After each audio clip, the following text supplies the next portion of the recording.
Hi everyone, and welcome back to another episode of the Project Flux Spotlight Series. And today we have Derek Crager, the CEO of Practical AI.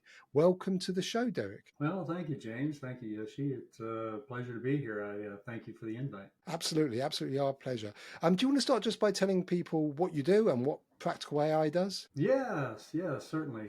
Practical AI has AI in the title, but we really represent ourselves as a, a learning company that Mhm. leverages AI as a tool. And what we do, we truly believe that everybody in the world should have instant access to the information they need, when they need it, and how they need it. And we deliver that right now at the speed of light. So there's a correlation between knowledge and quality of life. And we believe if we give everybody that power of knowledge, then the quality of life of the world will be impacted in a positive manner. That's a very noble pursuit, I have to say. And you're so right, because we've got this incredible technology at our fingertips right now, and only a fraction of people are harnessing it. And I am definitely coming to the conclusion that this kind of training and making people understand how to get the most of this technology is so important. And we're going to talk a lot more about that as we go through this conversation. But can I just start, Derek? It's become a bit of a custom in our podcast because we get all kinds of people involved in the AI space, but everyone's got a kind of different concern or issue that they're grappling with. So, what's the big thing on your mind lately? And I know this can change week to week because things are moving so fast.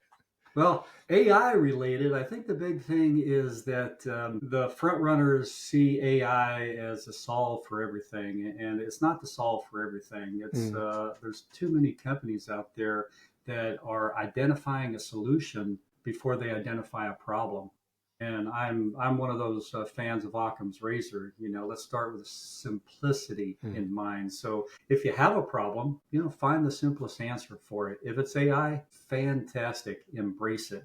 But mm. don't look to throw money at AI just because it's the latest buzzword. Yeah, we're seeing so much of that at the moment. It's like people feel that they need to get on the hype cycle, and they're not really thinking things through. There is a use for AI in so many kind of use cases, but often if you don't really think about what's the problem you're trying to solve, it's like a square in a round hole. Yeah, percent. And I know this is something quite close to your heart as well, Yoshi, isn't it? Yeah, I do find that. I also find that I quite like how you mentioned Occam's razor around simplicity. And there's a big wave right now around agentic architectures, agentic workflows, and the foundational models are now becoming agentic. Do you feel that those sort of architectures are overkill at times, or do you still think that they are necessary with some of the business challenges we're facing today? I think it's a great way to compartmentalize and silo specific activities instead of coming in with a one size fits all. Let's look at it from a psychological point of view. Our people tell us that as humans, we can't be all things to all people. It's a failure point. And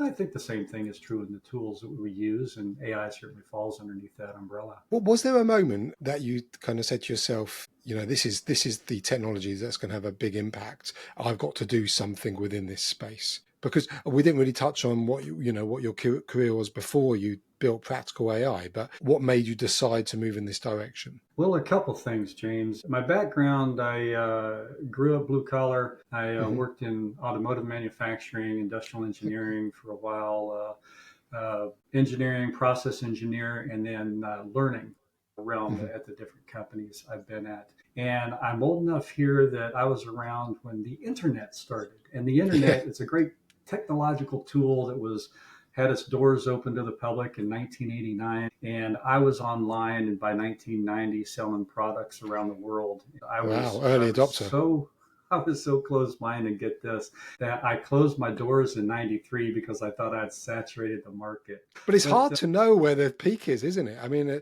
I'm sure a lot of people are saying that now with AI. Well, it is. The reason that I jumped on and what got me, it's a combination of information, finding information, putting it in the right hands at the right time, and then leveraging AI as a tool to get that done. I spent half a decade at Amazon. I left Mm. there in 2024. And while I was there, my feather in my cap was I built the highest rated employee training program in Amazon global history. And the things that Okay. I learned there, I didn't do it all myself. I had a lot of help, but I organized, I orchestrated. Um, I uh, I am a PMP by certification Okay. and product manager, and anyway, all those acronyms and words out there. But I had a lot of help. I organized, it was the hub, but it took me about, I don't know, I think I counted up one time 100 people that I worked with. And in a period of 10 months, we ended up saving Amazon $152 million a year just by improving their employee. Say that again, 152 million. Oh yeah, that's a big number, but it's Amazon. Yeah. That was just one number, James, from taking attrition down, because the employees had no information. They had no idea how to perform the job. We called it throwing them in the deep end of the pool and expecting them to come out with a solution on their own. So I was tapped on the shoulder. I actually wasn't the first choice, but I was the only one that said, I'm going to stick my head up and work this, because everybody else was afraid of failure. But I lined up the people, and from the ground up, grassroots, in a very agile manner, built from scratch an employee training program that onboarded a total of another 35,000 people in about 10 months. And what I learned from that is that it took a lot of people, it took a lot of technology to put the information in the hands of those people at the right time. And you ask about how I got introduced to AI. From my background with the internet, I mean, right now, today is like 1992 for me. The internet really didn't come to fruition until 2006, when cell phones started having internet connection and web browsers built in. So that was a 17-year gap. So where are we at with AI today? It's another information wave. Sure, we call it technology, but it's allowing people to access information in a new way. So this was really 1992 all over again. So I started playing with AI last year, and I saw that I'm not replacing the 100 people that I worked with at Amazon, because honestly, everybody that I worked with, it was voluntary, and they kept their jobs, and they will keep them in the future of AI as I see it. But I'm able to organize the information that needs to be learned in a way with AI that allows me to do it dynamically. And now it brings the cost way down, so companies can come in and leverage and onboard their employees much quicker, much safer, and it's empowering to the employees. So that's the two connections: the background, my history of learning, and then the AI, being able to leverage those tools to make things happen dynamically. That was my onboard ramp, James. It's so fascinating, because I look at this analogy as well, because I was around at the sort of the birth of the internet as well. And it's interesting what you said there about the 17 years between, the people getting involved in it and it reaching some definition of mass adoption, when we know that ChatGPT got to some level of mass adoption probably within a few months. So do you feel like it's the speed, that, even though it's another technological wave or informational wave, as you called it, I think there's a distinction because of the speed of adoption? It seems to be really being embraced by a lot of people a lot faster than the internet did. It felt like you had a generation to get used to the internet, but we don't have that luxury this time. And if you don't get on the bus, you're in danger of missing and being left behind. Well, the speed is here because it's all up in our face. Before the internet, we had no way to convey information at the speed of light. It was broadcast news, whether it be radio or video. The speed that we're being hit now, sure, we have all these changes, especially us at the cutting edge. We see all these changes day by day, and honestly, sometimes hour by hour, right? On what's going on out there, and we feel like it's just all changing at once. But there's a psychological barrier here. Even though the technology is going fast, the psychological barrier, it's change management. As humans, we shy away from change. We have a few percentage of the population that's always driving cutting edge, but it's generally anything big psychologically happens over a course of a generation. So there is going to be that accelerated adoption, and the technology is definitely growing it out. But I think I look at it as there's going to be a bigger distance between those that have it and those that have not. But the overall adoption, that tipping point of the overall populace, it's still going to take a good chunk of time for everybody to actually adopt it in their lives. I think the only way we get around that is, what are those quotes out there? They say that we're going to have, I don't know, 300 billion AIs within 20 years type of thing. I see that as embedded AIs, right? You know, you got an AI in your coffee maker, you got an AI in the soda machine, you got your AI in the vending machine, and those are specific AIs. And that's going to take a while to get out there. And it really won't be until that happens, when it's in people's faces, that the trailing edge or that long tail of society is going to finally adopt. They're going to do it reluctantly. Yes, technology has a barrier that we overcome, but psychologically, that change management is a huge barrier into itself. Derek, you mentioned, a key part of what you do is bringing people information at the right time. So giving them access. And I guess that kind of lends to the idea of speed, right? Giving them information, timely information quickly. With AI, there's concerns around the quality of the outputs. Can you speak to that? How much do you prioritize the quality of the outputs in comparison to the speed at which people get it? Well, absolutely. It's quality is the minimum. It's the quality has to be there, otherwise speed doesn't matter. And the way we address this is, and of course, there's those of us in the know and those of us in the wild, the people in the wild, the consumers that are using ChatGPT, they come up with these, we call them hallucinations for a while, right? It's not giving the right answer. It's giving an answer that's rewarded. But the way we address that is we compartmentalize and we segment the knowledge that we're drawing from. So we put guardrails on our AI, on our LLMs, to talk specifically to a small chunk of information.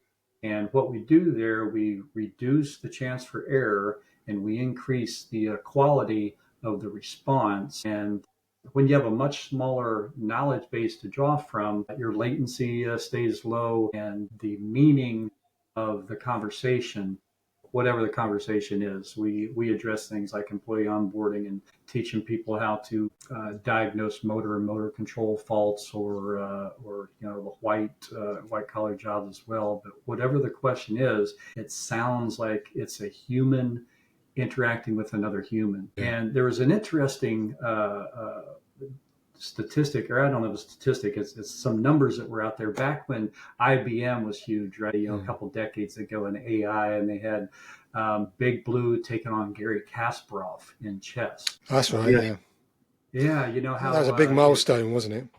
Yeah, it was. It was genuinely huge. But the numbers stated that in order for IBM Big Blue to beat Gary Kasparov, it only had to be right 62% of the time. Okay, interesting. Yeah. Yeah, so we're never going to get to a point where everything is perfect. That's a false North Star. But as long as we have AI accessing and handing us information that is higher, equal to, or higher than what a human can, then we can scale exponentially and bring the cost of that knowledge propagation down to pennies versus dollars. You touched on a really important point there, which is we tend to hold this AI to a standard which is far above human ability.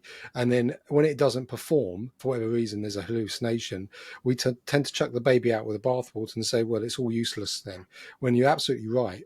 Humans, we make a lot of mistakes, and we've got a lot of inherent biases, and we don't remember things, and we're not very good at sort of taking in loads and loads of information. So what I say to people is, yeah, okay, AI is not perfect, but it's still a fantastic tool that enables you to do things that you wouldn't ordinarily be able to do. And the challenge is working out how to use it and get the most out of it. But when you understand the issues, why it's hallucinating, that's why I think the data literacy piece is so important. So then you've got an understanding of why it's doing what it's doing, and then that improves the way that you interact with it. But James, haven't you there just answered your question though? Because we're saying that we hold AI to a different standard, and it's because these things have been designed in a certain way which it should be smarter to some extent, right? But equally, when humans get things wrong, we have a level of predictability. We can frame these biases. We know what human biases are like, but we don't truly know what AI biases are like, right? So sycophancy is an emergent property from an AI. It's not that well common within humans, right? But every AI is quite sycophantic. Oh, I don't know. I think it's more common than you think. So they can be quite agreeable. And I think a lot of the issue with AI, if people hold it to a pedestal and when it gets it wrong, they kind of flinch, is because they don't actually know why it's going wrong. They don't know why it's hallucinating. They don't know why it's deceiving people. They don't know why it can be sycophantic. Because I think it's an even bigger black box where we haven't had the time, because of the speed that it's coming at, to actually understand the why or the how, if that makes sense. Yeah, but even that, knowing what you don't know is also knowing, right? So even if it's to say, well, we don't know why it's doing this, that is knowledge that helps you understand why. We talk quite a lot, Derek, about the bookending approach, which is making sure you've got a human at the beginning, well, and then a human at the end checking the output. And we find that's very good advice we give to our listeners. When you're using AI, you're responsible for the prompt, you're responsible for what you're asking the AI to do, and then you're responsible for checking the output. Do you think that's good advice, or would you have a different take on it? Well, I love that advice, and let me flip the coin on you. So we're doing that with AI, putting a human at each end to bookend it. But haven't accountants been doing the same thing with Yeah, technology? The humans in the middle and technologies, the that's bread. interesting. So it starts off to make the job easier. Then we make sure it's going the right direction, and then we use technology to check our answers and to scale up. Yeah, yeah. First of all, Jake, I want to say you used one of my favorite phrases, throwing the baby out with the bathwater. And I don't think my wife. I say it so much, my wife gets annoyed. So that's a side conversation. But both of you touched upon something here that is really the psychological barrier. We have this pendulum, and I believe that life is about a pendulum. We can't experience good unless we've experienced the bad in the same manner. And Yoshi, you said that it's either good, it's working perfect, or if it's not working perfect, we're going this way. And that's that throwing the baby out with the bathwater that James mentioned. And that's that psychological barrier. We have a chip on our shoulder. I mean, we're humans. All of us have chips on our shoulder, right? Even grandma Absolutely. had a chip on her shoulder. But if it works perfect, it's great. We embrace it, but then we're still looking for their shoe to drop. So we're waiting for something to come backwards. And as soon as it does, we let it go and we throw it away, kick it to the curb, whatever metaphor and aphorism we have. But after a while, the world is not in sync. So we always have somebody pushing the envelope and always have somebody in the back, but all of us are usually swinging back and forth. And what happens is every time we swing forward with that technology, we learn a little bit more, we make a little more headway, and then the group of us will swing back. And as that goes, the percentage of adopters goes from 1% to 2 to 4 to 8, up until a point, you pull that Malcolm Gladwell tipping point out, and now the world is going to adopt it. So yeah, the technology is there, and it's that psychological barrier though we're all dealing with. Yeah, and it feels like we're on that point of the pendulum swinging back a bit for some people who have feels like we've got quite hyped up about AI. But as you said, that's a natural part of the process, right? And then there'll be another kind of advance, and that will get that pendulum swinging again. And that's kind of what I wanted to come to next, really, because you talk a bit about voice first AI, and I've been using the ChatGPT voice assistant, and they've just made a big update to it, which makes it sound even more human. It's got the ums and ahs. It really does sound like you're talking to a person. But when that came out, I thought that would be a massive hit and everyone would be using it, but very, very few people use it. Have you got any views on why that is? The psychological, the generational, we don't know what to do with it. I mean, sure, we're going to talk to somebody, and our invisible friend from childhood now has an audio track. We can converse, and the people that I talk with, James, that leverage the tools, they're either all in or they're not in at all. They're still kind of peeking over the fence. Yeah. But when we have ChatGPT or any of them in a voice interface, we're still using an app, we're still using the internet, we're still using Wi-Fi, all of that. There's simplicity, and adding an app, adding the internet, adding Wi-Fi, those are all barriers. Albeit the barriers are smaller today than they were 20 years ago, but they are barriers. If I'm going to start up my phone, let me log in, Wi-Fi, am I doing VPN, and the layers of ad blocking that we have or we don't have. But the simplicity in business or adoptions. It's not just business, it's adoption. Google, the Google page today is still, right, a single line. It's so simple. You type in something and you hit go. And that's Google, one of the biggest companies in the world. Amazon was an also-ran company, and they were just another online store. And they had no better outlook than any other company back then. But Jeff Bezos told his development team, hey, I want simplicity of one click purchase. And they went back and forth. The first period, developers laughed and said, yeah, no, serious. What are we talking about here? Anyway, they got it down to one click. And it's that one click simplicity that gave the adoption for humans to come in here, whether they're technically literate or illiterate. One click made it simple for everybody. And now, I think the last time I checked, on at least US numbers, has 57% of all consumer retail sales, 57% through one domain. I don't think it'll be far off here. Yeah, it'll be similar here as well. Yeah, so the way we're looking at voice first is that POTS, plain old telephone system. I can take my grandma's telephone and interact with our AI. We've made AI so simple that we don't even need a Wi-Fi connection. We don't need the internet. We don't need an app. Anybody can pick up a telephone anywhere in the world, landline, if anybody on the call, remembers those, and dial the number. So there's no added CapEx to business adoption. There's no, let's integrate with IT and get into, argument with the CTO and what you can have access to and what you can't have access to. That's traditional with other realms. There is concern about any LLM, what they're going to do with the information that we give it, privacy and security. So we're coming at it from a different angle by putting all this in a box and siloing it separate. So we are only going to train and give your people access to the information that they need to know. And we're doing it through a plain old telephone system.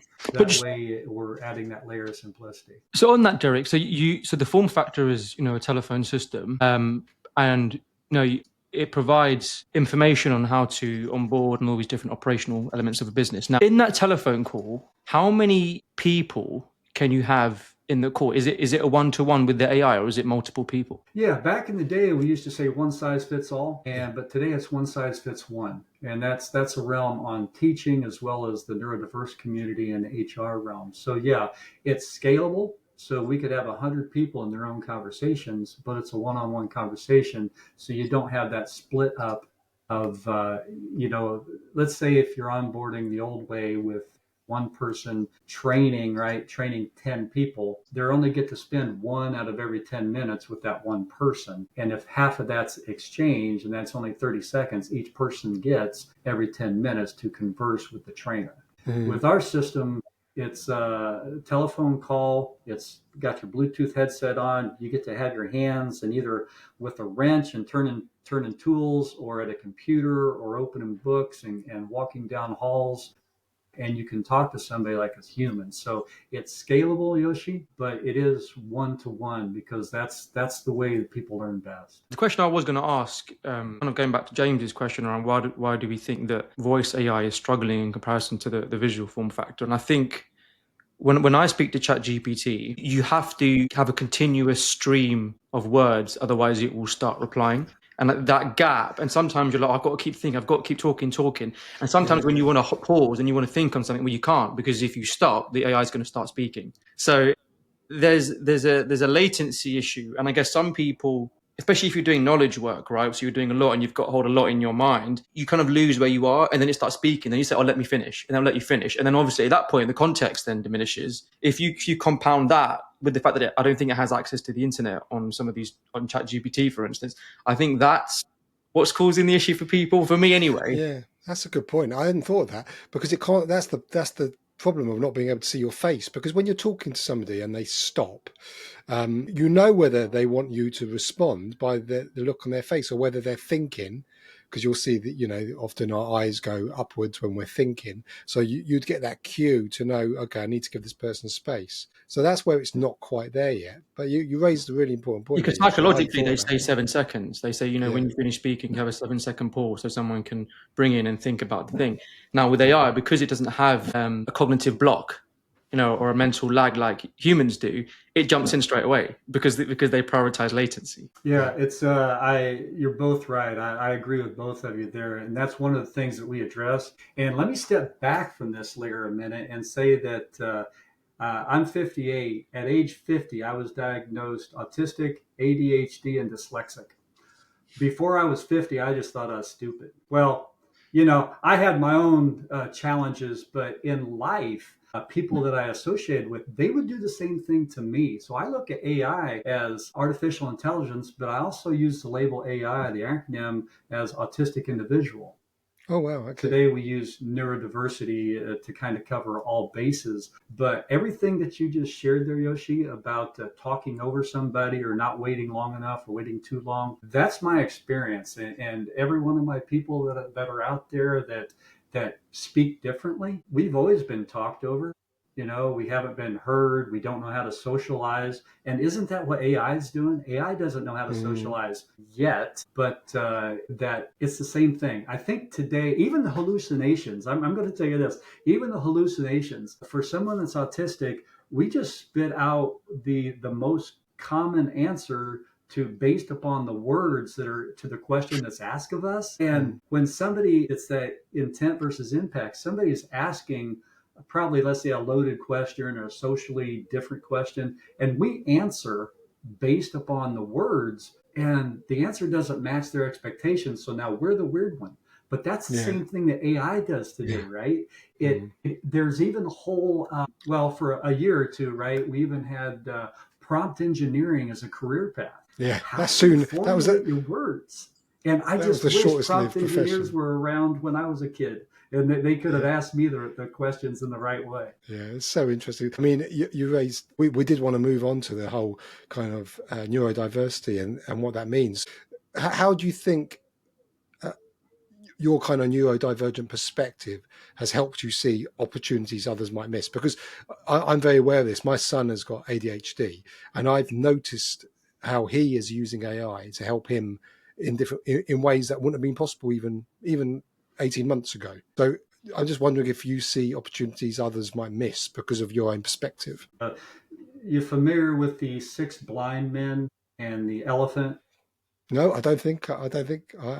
Well, there's 6 blind. Just to shorten it up, I won't say all 6, but 6 blind men around an elephant, and they're asked to describe what they feel. What is this animal? And somebody at the tail, well, an elephant is long and thin like a rope, because that's their perspective. And somebody at the leg said, oh, no, elephant is big and round like a tree trunk. And then somebody else at the nose is given a different perspective.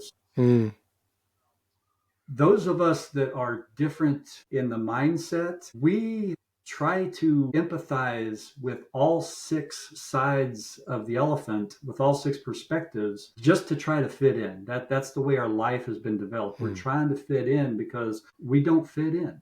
We're not that normal, or what they say, norm typical, or whatever the phrasing is out there. So we're looking for multiple ways to fit into society, to fit in with conversations, to get off the wall at the junior high dance, just trying to find ways to connect. So yes, absolutely. All that experience has helped me and many of those on my team to empathize with the learners and the different methods that they learn with, and we've addressed that. And so we've taken that and we actually embed that into our AI.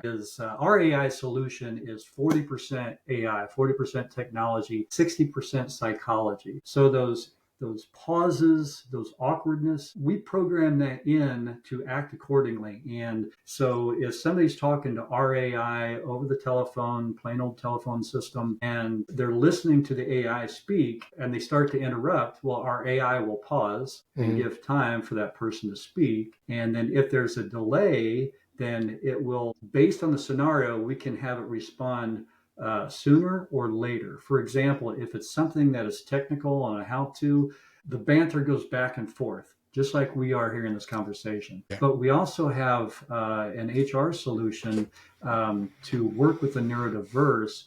Tina Thompson, who I worked with her at Amazon my 5 years there, and she was there 10. She is actually the founder, and she built the mental health awareness and the PWD, people with disabilities, and the neurodiverse community. Anybody that was Amazon knows At her Amazon. name. At I'm sorry? Amazon. At At Amazon. She Amazon, built that. yeah. I But see. now Okay. we're both ex-Amazonians, so we paired together. So we're building all the goodness. We're putting that into custom AI. So she has her own AI that's her pet project that we're working together. She calls it Wiggins, and Okay. Wiggins is the speech pattern is different, the voice is different, the pauses are different, and we actually program in to respond based upon the scenario. So it listens to the person. If that person is speaking slower, then it will speak slower. And we do these same things in psychology, right? They say if you want somebody to like you, match their volume, match their pace, go at them. So we're taking that psychology, and that's going to help move that pendulum. Once it's throwing the baby out with the bathwater and goes back, more and more the integration of psychology into AI is what's going to allow us to get to that next point of adoption. And we're doing that today. So is your model then, is it based on, have you built it on top of one of the generalized models, the OpenAI ones or anything? Or is it something that you've built yourself from scratch? Well, just for the information out there, you and I know that Hugging Face has over 1 million different models, right? Yeah. Large language models, small language models, et cetera, et cetera. But we use our recipe is actually using a combination. The combination that one addresses the information itself, the knowledge. We have human instructional designers that take that knowledge and organize it in a specific way so it's most easily accessible. And then we use 2 layers of AI to go in there and handle that. Okay. It's not a cookie cutter, one size fits all. We adapt it to the information that we're accessing and conversing in. Okay, so it's not just one model, it's different models, almost agentic in a way, is it? In that you've got different models doing different tasks. Yeah, it's by definition, it's not agentic, but the layering that we put in, it's accomplishing the same thing. Just going back to neurodiverse, the other thing that occurred to me is, you think of the big companies and then the spear, the people leading those companies, your Elon Musks and your Zuckerbergs. I think a lot of them are on that kind of neurodivergent spectrum. So it seems to me that it can unleash a huge amount of creativity as well. Do you agree with that? 100%. There's actually in your neck of the woods, Dr. Nancy Doyle. Has she represents geniuswithin.org, and there's a subdirector there called What is Neurodiversity. Dr. Nancy Doyle, she came up with this idea of spiky profile. So imagine that there's 10 skill sets or 10 skills that an employee needs to get a job. And those skill sets, let's just say statistically, they're a little bit above or below average for each of those 10. 1, 7, 2, 8, and they're up and down. Those of us on the neurodiverse side, which honestly, we could all be defined as neurodiverse because that just means there's a difference. Let's just say that that whatever the job is, somebody that's average can be like a little bit above the line. But somebody that's neurodiverse, maybe because their superpower is focus, maybe they can operate at 200% of what normal people can. I'm throwing air quotes up there for the radio and audio listeners.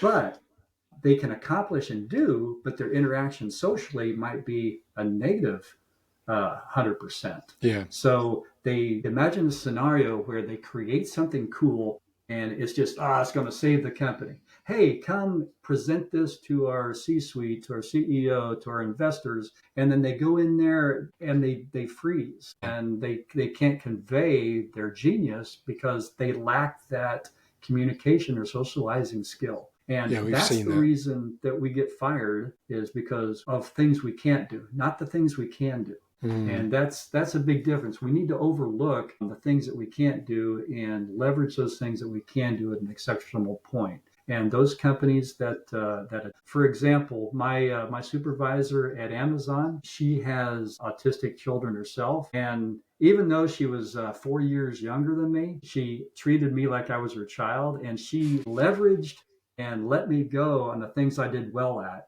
and the things that I couldn't do well at, she covered for me. Well, that's good leadership. It's tremendous leadership. Yes, yes. It's using people, because no one's perfect. So you've got to use people to their strengths. And then, like you say, you absolutely cover their weaknesses by someone else's strength. Derek, so you mentioned that you've been diagnosed with both ADHD and autism, right? Correct.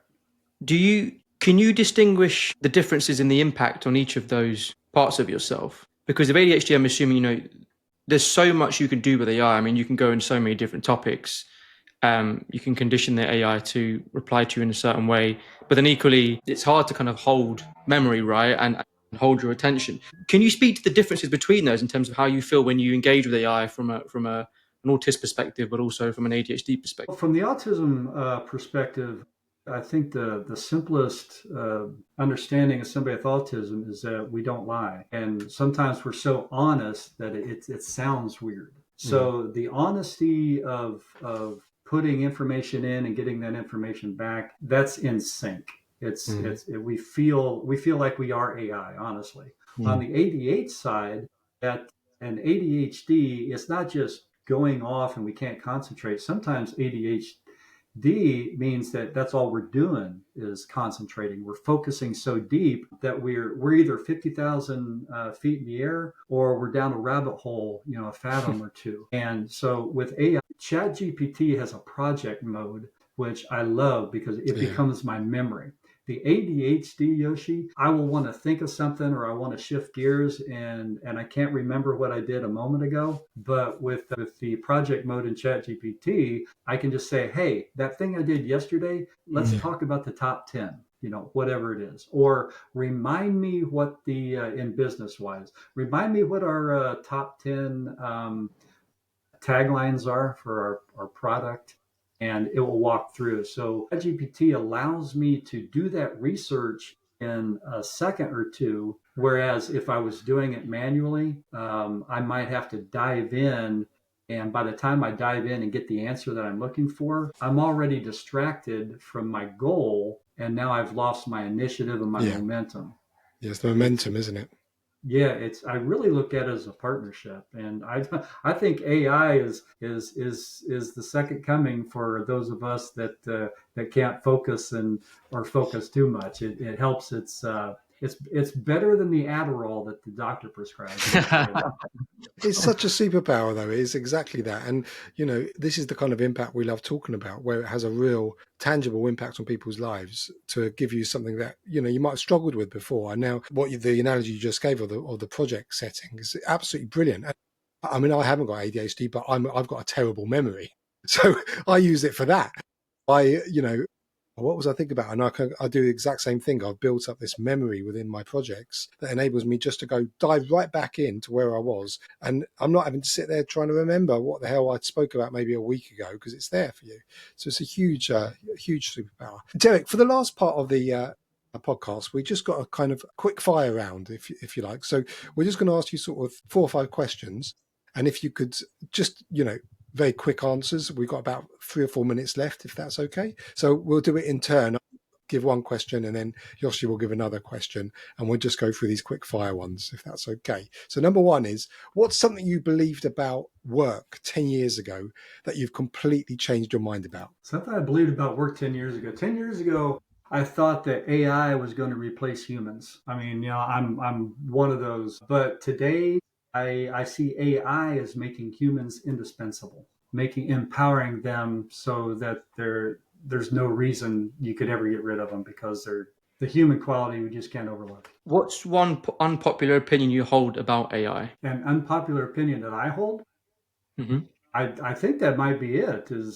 I think it's wanted to be believed, but just the fact that AI is going to improve our lives in so many ways by disseminating information and helping us understand it, and the fact that AI will empower us as humans, even in the job market, versus eliminating roles. Cool.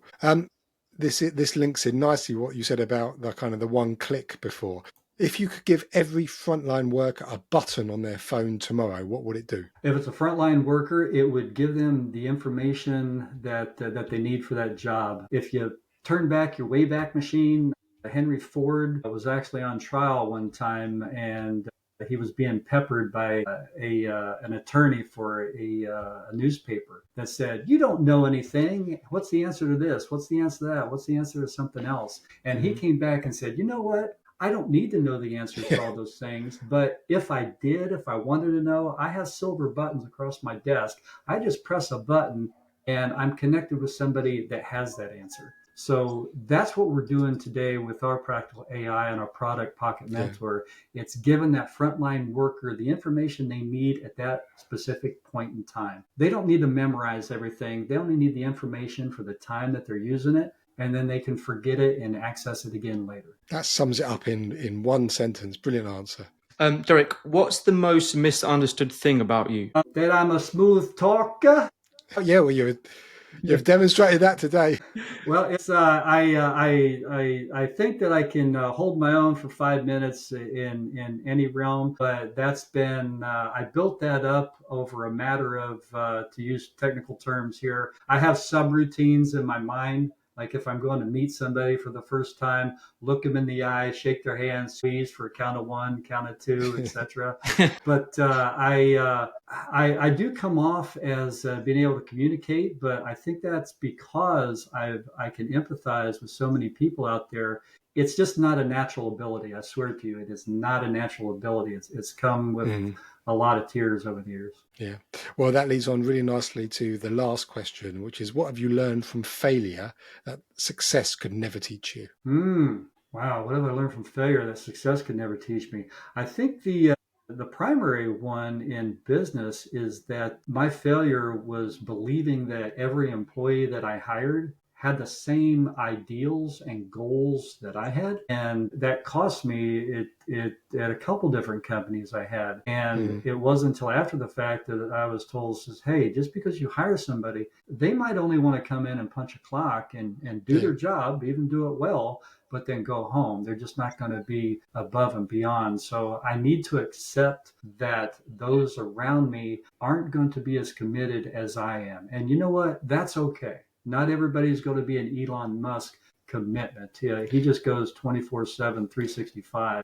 And that's good for him. But his employees, despite what his expectations might be of them, they're not going to perform that often or with that intensity. So it's okay to accept that we are human. Yeah, and I don't think we'd want a world with all Elon Musk. So I would imagine that'd be quite disruptive. And I did hear someone say, if you work for Elon Musk, every single person gets burnt out at some point, but every single person says, I wouldn't change it. I hated it, but I wouldn't change it because I learned so much. So we've reached the end of the podcast already, Derek. Actually, so where can people find more about you and about Practical AI? We will of course put all the links on the show notes, but your chance to just let people know where to find more about you. Yeah, please look up my name on LinkedIn. There's not too many of me with my name, and my website is practicalai.app, and just phonetically like it sounds, practicalai.app, which is Apple Paul. And I'd love to hear from everybody out there. Fantastic.